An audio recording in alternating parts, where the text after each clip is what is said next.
Good evening, ladies and gentlemen. This is Genevieve here from Rec Train Services Limited, an HR consulting firm.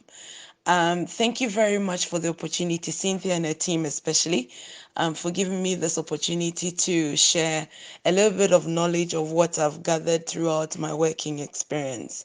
To start off with, hopefully, I wouldn't take too much of your time this evening. I know it's a Saturday evening and you wouldn't want to be listening to my boring voice for the next hour. So I'll make it as brief, clear, and concise as possible, which is exactly what a CV is all supposed to be. Just a couple of things to expect. I'll just be talking you through what to look out for on the CV, whether you're a potential employer, whether you're looking to change jobs, whether you're even just looking to review your CV for any potential jobs that will come in. So what are the sorts of things that I look out for, my employers look out for, making it very easy for us to be able to shortlist. And when I say shortlist, meaning sifting it down to the right particular people that we're looking for. Then the next set, I'll be talking about HR etiquette. Generally, I'll be touching base on general basis of etiquette at the workplace, but obviously narrowing it down into as far as HR profession is concerned. So just to give you a little bit of a theory to what a CV is, I'm sure you all know what a CV stands for. It's a Latin phrase, curriculum vitae, which is a Latin phrase where it literally means the summary of your professional life, basically. It needs to really tell a story as far as your career is concerned. But before I go into that, typically to look out for what you should be putting on your CV and what not to put on your CV, there's just a couple of facts that I wanted to share with you as far as putting together or as far as the CV is concerned. Generally you would spend at least 80,000 hours of your working life, of your life working.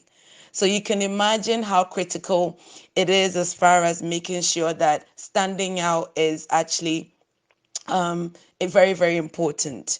And on average, a person would change careers 6 times in their lifetime. So maybe think about where you are now and look at what number you're on. But on average, one person at a particular time will be changing their career 6 times. And it could be different positions. It doesn't necessarily have to be from a financial analyst to maybe an IT person or whatsoever. It could be a financial within the financial sector, but then you'll be changing different positions throughout. And on average, a person would change it 6 times. So it's quite interesting to know that it will be good for you to know exactly or try to figure out exactly where you are at as far as that is concerned with regards to your CV. Now, with regards to your career, my apologies. Now, your CV, obviously, we're going to be talking about your CV, is your selling tool. It's one of the things that really speaks on your behalf without you being there. And basically, as far as that is concerned, that is exactly what it's supposed to be. As far as your CV is concerned, it's your personal advertising tool that speaks in your absence as far as shortlisting, as far as sifting is concerned. So it's very, very important that you get it right. It's very important that it speaks on your behalf if you are not there. In addition to that, your CV has to create an interest. It needs to arouse the curiosity of the person who's actually reviewing your CV. It needs to also be very factual, very clear and concise, which is why I always say to people that don't let somebody do your CV for you. Understand what goes into the CV and then you do it yourself. You tailor it to the particular job that you're going to apply for. So have a generic CV, but also when you're applying for jobs, you need to tailor the CV to that particular job, which means that it needs to be very factual, clear, and very concise. It needs to stand out from the crowd, by making a personal advertising tool. It means that it has to really speak for me to be able to, it has to attract my attention. It has to raise my curiosity to want to get to know a little bit more about the person that is on the CV. It needs to also summarize your work history for you. in your absence, where the person or the potential recruiter or the potential employer would have an idea in terms of where you've been. Importantly, it cannot be more than 2 pages. If it's 2 pages, beyond 2 pages, maximum, absolute maximum should be 3 pages.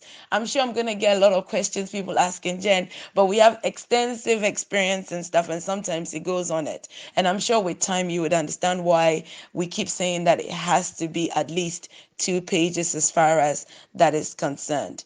And your CV also goes to show that you have very good written communication, as well as you pay attention to detail. Nowadays, Word is actually makes it easier for us, but believe it or not, sometimes people also send CVs through full of grammatical errors, and we'll talk about that in a bit as far as that is concerned. On average, it takes as recruiter, well, personally myself, it takes me up to 15 seconds for me to review a CV immediately to know I'm going to shortlist this person. And I'm sure you're wondering why, and I'm sure it will come to light as we're going along with regards to the typical things I look out for, and as far as that is concerned. Now, let's go into the CV, typically what you should have in the CV. So if you have your CV with you, please take it, and then let's look through to make sure that what we're going to talk through is actually what should be on the CV, or is what has to be on the CV. Now, you need to tell me a story. Your CV has to tell me a story, okay? The story has to be raising my curiosity to want to shortlist you, to get you in, then put the name to the face and do that. And as a typical example, you go to places, you meet people, the very first thing, or even I just say that to even have just a normal relationship with different people through your networking, the very first time you meet somebody, once they meet you and they connect with you, the very first thing they may want to ask you is your name, which is what I want to know on your CV. And when it comes to your name, I want to be able to make sure that your name on your CV, I have a very long name. My full name actually is Genevieve Waltrude Efiabrin. That's a bit of a mouthful. And again, remember, we're dealing with 2 pages, not more than 3, not more than 2 pages, maximum, absolute maximum 3.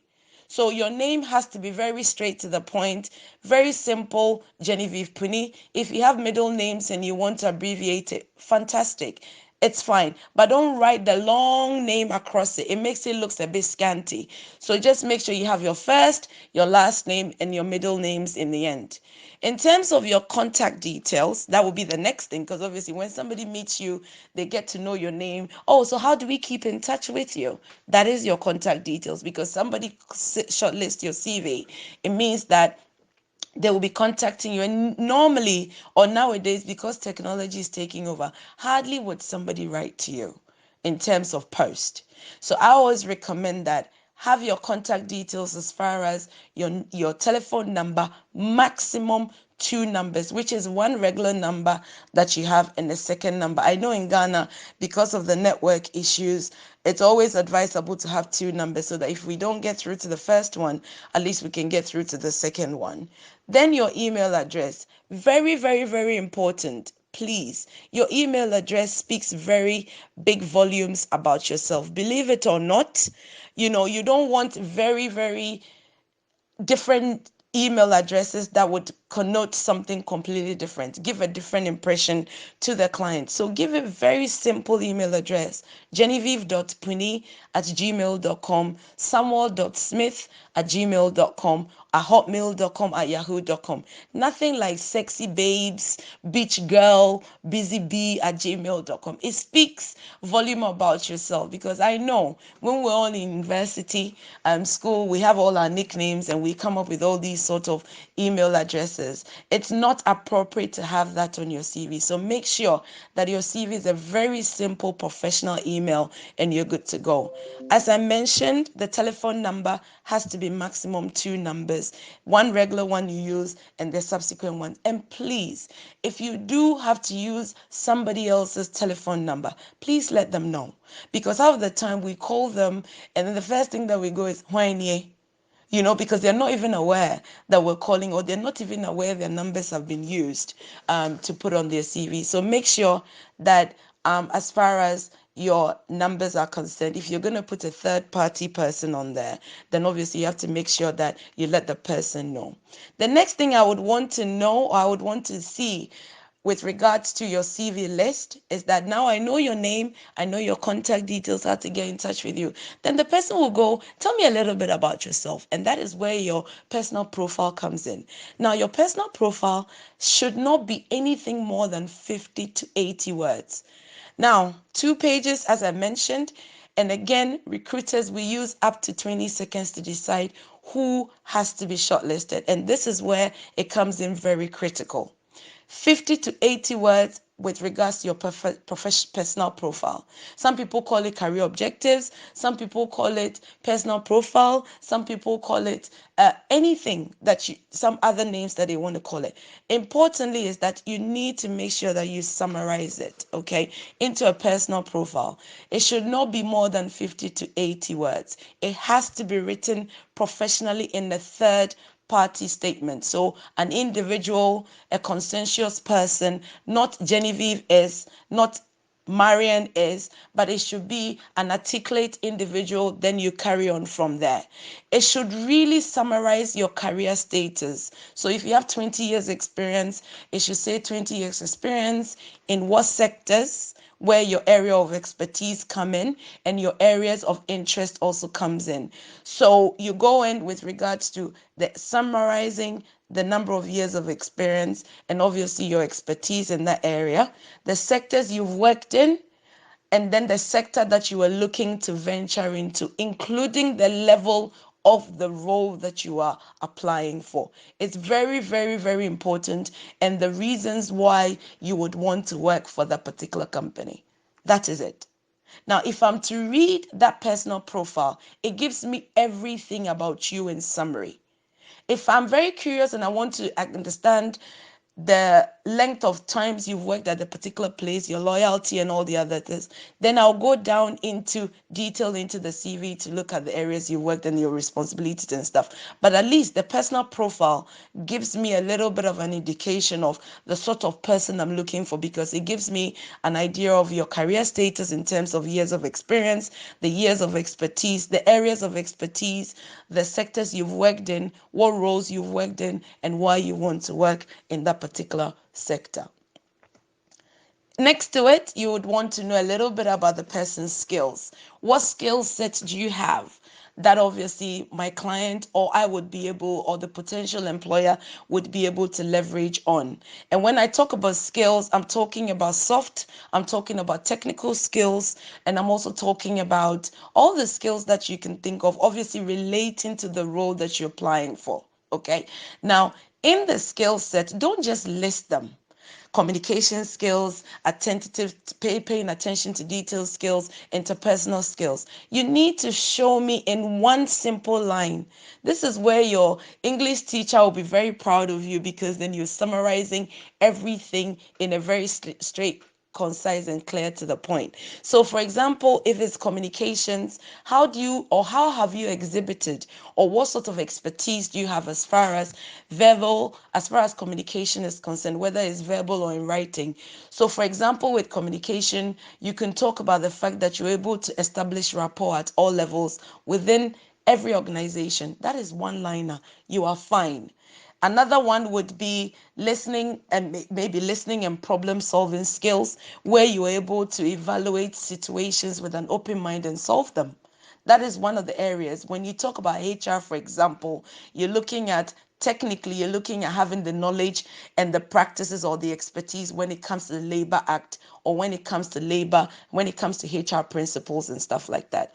When it comes to IT, you're very much literate, whether it's an advanced, intermediate, a beginner in Microsoft product. If there's any technical softwares that you are proficient in, you state the level. So whether it's SAP, LMS, any other HR software or any other accounting software, QuickBooks, if you are an expert in that area, if you're a beginner in that area, you state it so that it gives the recruiter, remember, is speaking on your behalf, so it gives the recruiter an idea of the level of expertise that you have. When it comes to your next one, which will be the professional experience, and remember, It's professional experience because you're looking for work. So after your skills, that will be the next thing that needs to come in. Again, 2 pages, remember. What I'm critically looking out for as far as your work experience is concerned, it's the date of employment. If you don't remember the month, that's fine, but at least the year from to is very, very important. The name and the location of the employer. Now, it's very important you talk about the location of the employer because it's not everybody that may know where Senior Ventures is or Genevieve Ventures is. So just give the person an indication of the areas that you've worked in. Importantly is also the nature of the business needs to be on there. Now, some people may have Rectrain.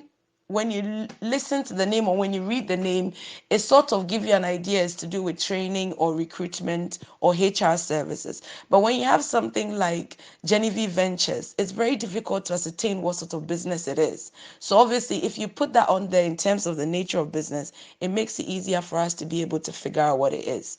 Of course, then you have your job title.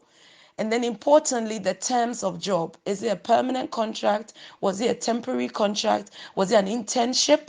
Was it an attachment? Was it a casual work that you did? Then you put that into bracket. Then your main key overall scope of the reason that you were recruited for. So for example, if you were recruited as an operations manager, you are responsible for the day-to-day operations of the business activities. That is the main scope of your role. Then you come down to list not more than 5 core day-to-day responsibilities. Now, a lot of people tend to copy their job descriptions and put it on there. Please don't do that. Pick the main core responsibilities. There are lots of things on the responsibility, not the responsibility, the duties that you'll be able to summarize them into maximum 5 key areas that you can actually put down on your CV. Then if you have any key achievements, which is optional. Now, the key achievements has to be something that impacted the business on a positive note and yourself. So you can put that on there as well as that is concerned. So your professional experience needs to be in that order.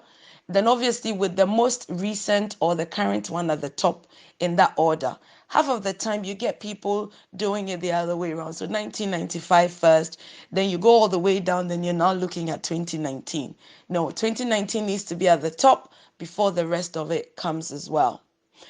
If you also have any gaps in between, as females, sometimes we can take a career break because of motherhood, whether you took a career break because of school, maybe you were not very well, or generally you were just very tired and you want to take a career break.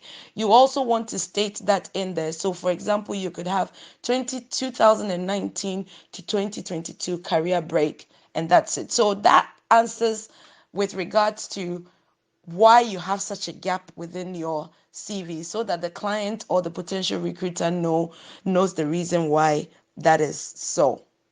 Education then comes just the same as work experience. You go the name of the school, the location of the school, the year you finished, the course that you studied. Now it could be BA in psychology, that is fine. You don't need to list the subjects. I've come across CVs where people are going to Legon, as an example, semester 1, they list the courses. Semester 2, they list the courses. Semester 3, they list the courses. Year 2, they list the courses. Year 3, they list the courses. That is a lot. I don't need that at that point. And typically, what I need to know is whether you did a degree in human resources management, you have a master's in psychology, you have a master's in international relations. That is all I need to know as far as that is concerned. So don't list the subjects. Next to it, obviously after that, would be hobbies and your interest. Please, hobbies, interest. Just make sure that they're relevant to the role that you're applying for.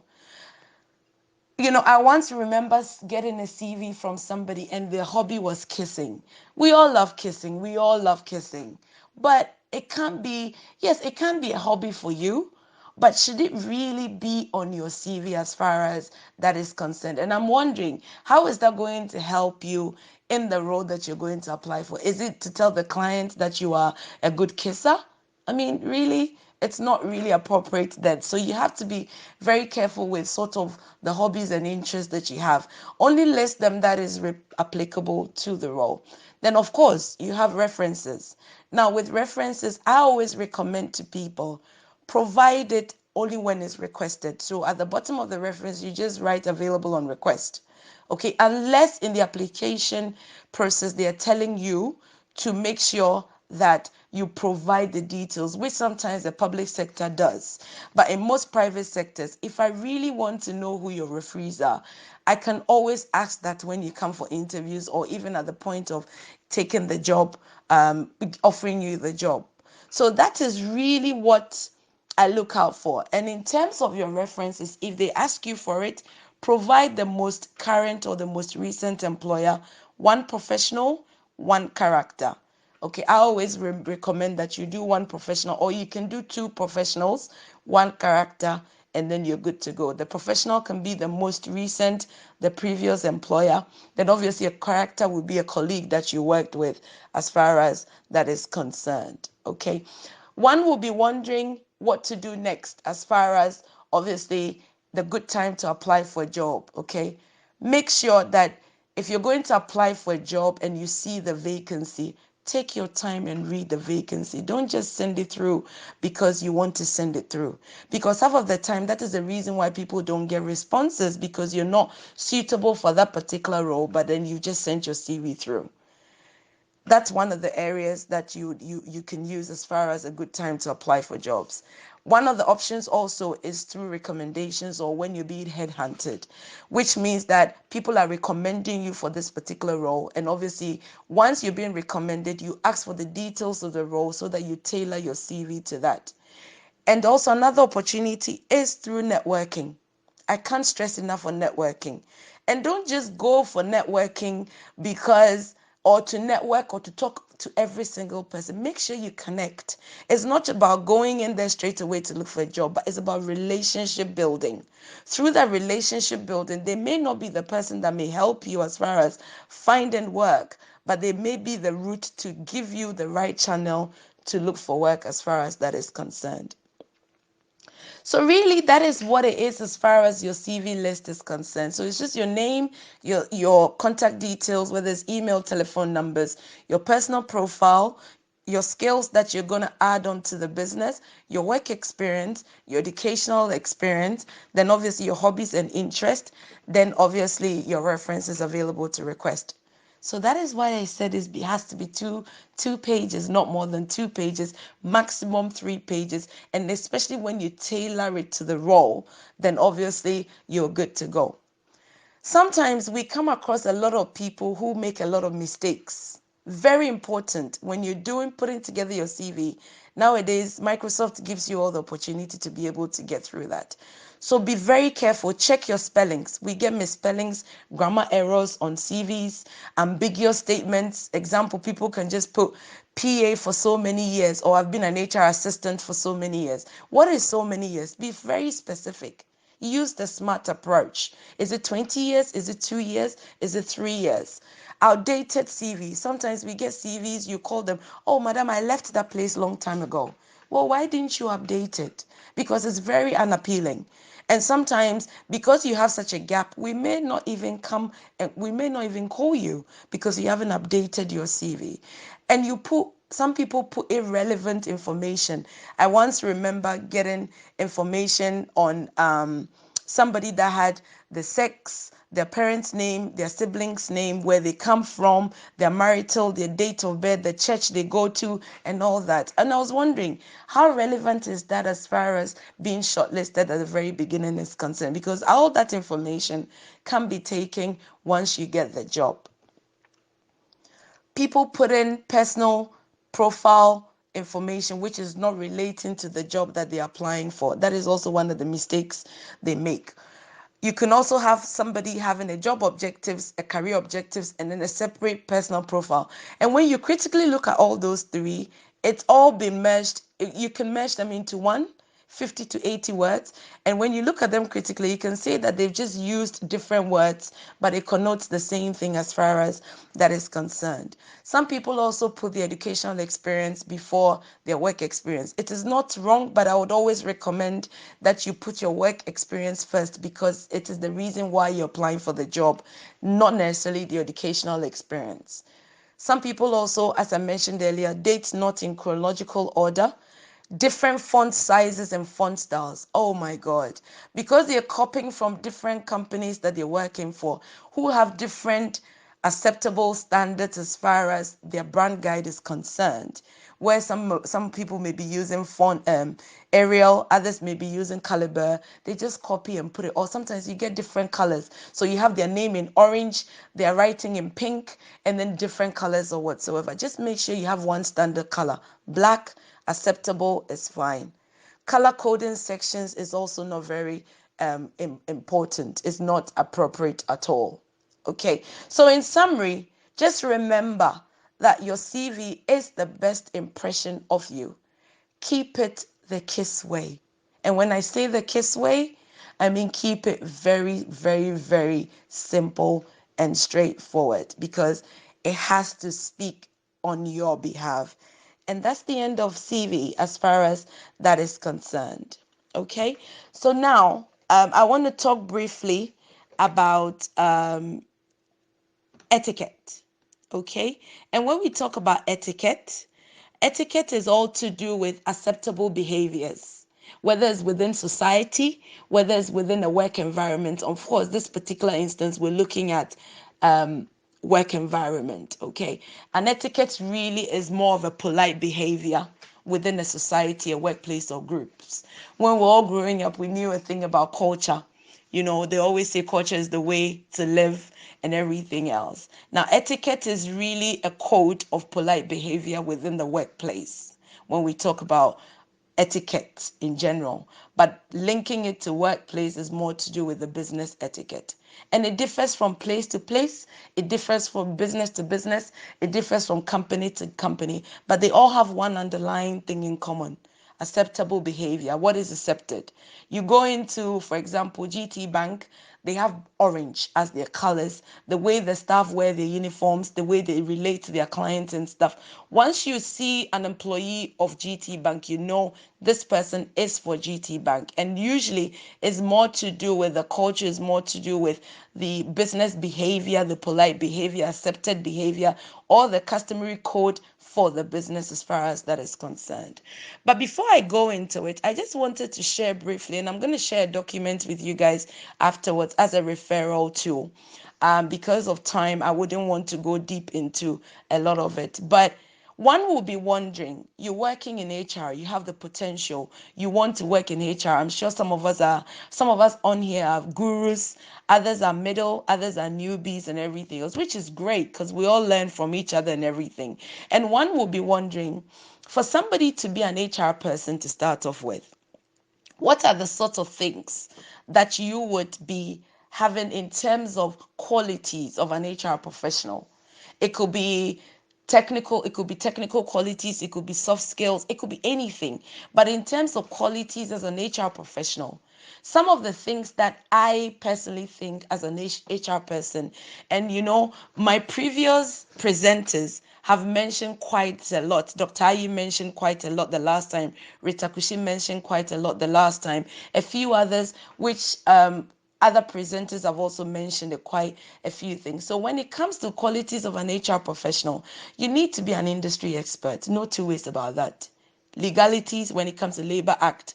How well informed are you when it comes to all the sections?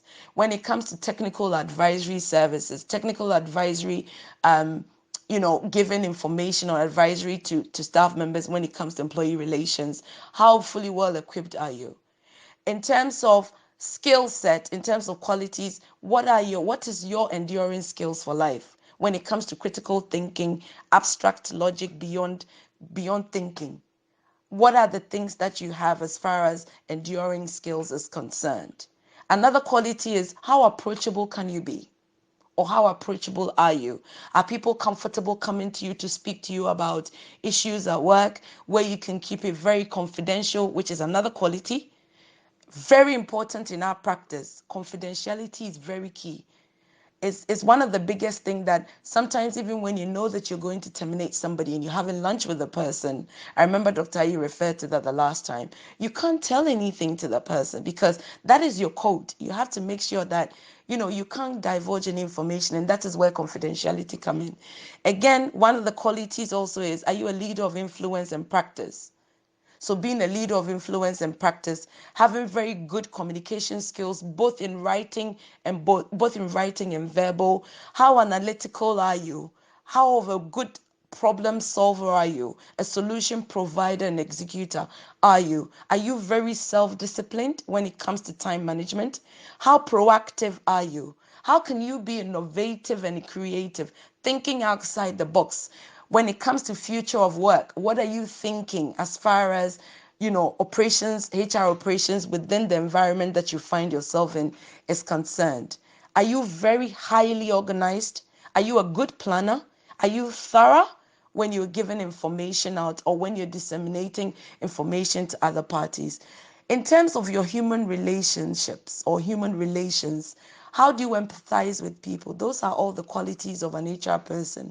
Can you make decisions independently with justifications why you're making certain decisions as far as it's the business or as far as the situation at hand is concerned? How curious and dynamic are you as an HR professional? Do you pay attention to detail? That's a very great quality or a very great skill set that one needs to have. How strong are you when it comes to administration? Because if you're not good in administration, yes, you have to be or you have to be good in strategy, but you also have to be very good in administration, because if you're not very organized, you would always have things all over the place as far as it's concerned. Can you be very flexible but structured? That in our environment or in our practice, it's very important that we are structured, but then you remain very flexible when it comes to situations that comes into your hands. When it comes to team playing, how good are you when it comes to team playing? Are you able to work alone? What sort of entrepreneurial mindsets do you have? As far as making sure that business decision, you also sit at the table and be able to give that information out. How digitally savvy are you? We're all talking about AI nowadays. We're talking about analytics, how you can identify data and how you can collect and even make sense of the data. What sort of softwares are in vogue that HR companies or HR businesses or HR departments are using? How technically savvy are you with the aim of improving efficiency, resources, and all the other things? We need to be that. When it comes to general HR work ethics or etiquette, if you want to put it that way, I've sort of mentioned a few, but I broke it down into 3 areas where you talk about telephone etiquette, email etiquette, and general etiquette, and also the HR etiquette as well. So 4 different areas I tapped it into, but I've sort of mixed it up with regards to that. So obviously because of time reasons. So when you talk about general HR etiquette or general etiquette in terms of the workplace, you think the first thing that comes into mind, which I've already mentioned, is confidentiality at all times and at all cost. How confidential can you keep? How confidential can you keep information? How can you keep information that is not supposed to be going out to third parties? How can you protect that information without divulging it to other parties? Sometimes we go for lunch with people and through it slips and stuff like that. We have to make sure that we're very technical as far as confidentiality is concerned. You have to be compassionate and constructive when you're criticizing. Very important. Because sometimes the information you're putting out there is information that may have some repercussions to somebody. How are you going to be able to empathize with the person and put yourself in that person's shoes and criticize? If you have to criticize, be very constructive about it. Do you dress very well per the company policy and the grooming standards that you've put out there yourself? Because at the end of the day, you have to represent what you are speaking for. And if an HR professional or even an employee, you are not speaking the volumes of what is expected of you as far as dressing standards of the company, then obviously what speaks of other individuals, or what will people be thinking about the business or whatsoever. When it comes to phone calls, whether it's internal phone calls, you have landlines, or external calls coming in and stuff like that, make sure you pick it within 3 rings. Always introduce yourself. Good afternoon, this is Genevieve here from Rectory Services Limited. How may I direct your call? Very simple. As long as the person knows where they've called, the name, then it makes it easier. Just in case they've got the wrong line, then at least by identifying yourself, they know that they've got the wrong line. And if it's the right place, you direct them to it.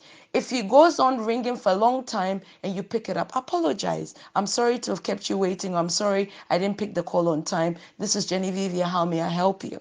It's all very good etiquette, HR, good etiquette, ethics that you need to have. How do you have to exhibit professionalism and be polite at all times, irrespective of the level. If it's a junior member, if it's an intern, you have to be exhibiting professionalism and obviously be polite to everyone at all times. Don't raise your voice. Never raise your voice. There are some people, I have a very high pitched tone voice. So I have to make sure that within the workplace, I'm not seen as shouting or whatsoever. And don't be shouting across calling somebody. Sometimes you have clients sitting in your reception area, somebody's passing by, and somebody's now speaking in our local dialect to them where other people are sitting there. It is not very professional and it is not very appropriate. So let's make sure that we don't raise our voice across, or even in the office, we don't shout across and what have you. Whenever you are in doubt, make sure that you refer. Okay? It's very important that you refer, get the clarity, get the clearance, get the understanding. So the information you gave me, if I'm right, did you say I should do this? Just to clarify, to make sure I'm on the right path. Did you say I should always do this? That is fine. Don't take the information you don't understand it to make the mistake.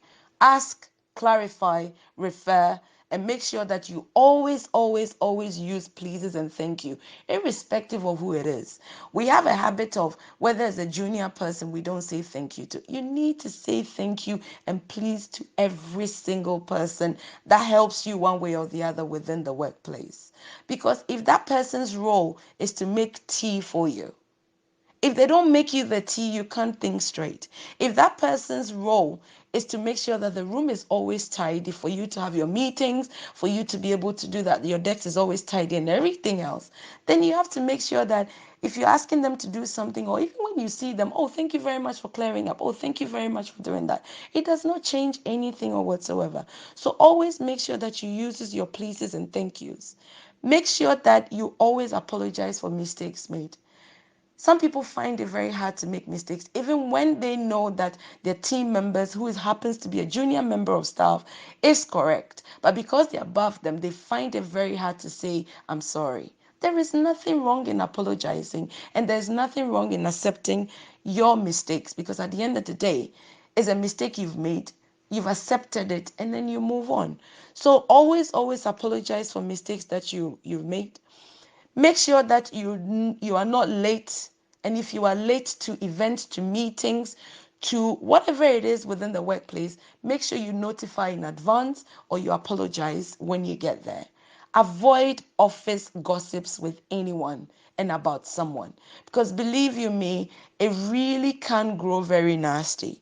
So let's try and make sure that we avoid office gossips and office politics.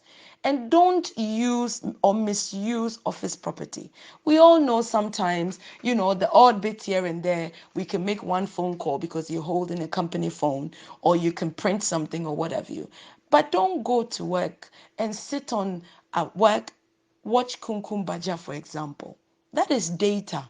That is money that you're wasting for company, which could be used to do other things for employee engagement or even to increase salary. So make sure that you don't misuse office properties. And that's something that, we have to make sure we don't do. Avoid shorthand writing. Really bad. Because we have the habit of texting and shorthand writing, so we take it to work. And sometimes it projects in our emails that we send to clients, we send to our colleagues in the office and stuff like that. So make sure that you avoid shorthand writing. Be very mindful of your attitude. Be very mindful of your attitude, because your body language speaks volumes of it. As you all may know, communication is really 40% writing and the rest is 60% is behavior. So please be very mindful of your attitude. Respect the opinions of others. When you're talking about other people, respect their opinion. Okay? Make sure you respect their opinion, and that's it. Communicate politely at all levels to everyone. Show interest in ER issues and deal with it promptly. Make sure you do a walk round very often. Go around the offices, departments, check on everybody. Just make sure that, everybody's fine. And then you come back to the office. Have an open door policy. Be very open. Have an open door policy, but always make sure that there are specific days that you open it to employees so that you can also have some time to do some work for that. And then the very last thing I would say is that take pride in everything that you do. Make sure that when I say take pride, I mean personal responsibility in delivering excellence. Make sure that you take pride in everything that you do. And as I mentioned again, remember, be mindful of your attitude, because your attitude can determine or your attitude does determine your altitude. Okay? Now, one will be wondering finally, how do you apply all these etiquettes and everything else? Your thinking skills can help you to be very proactive. If you're very highly organized, it helps you to meet deadlines. Your constant reading can help you bring ideas on board. Your IT skills can help you solve operational issues. And little projects you work on, can help you improve your team working skills. Thank you very much for this opportunity. I'm on standby for any questions that you may have. I'm looking forward to learning from every single one. I stand to be corrected if I'm wrong in some of the information that I've put out there. And obviously, if you have a different opinion to it, we all are here to learn from each other. Thank you very much and have a great evening. Thank you. Bye.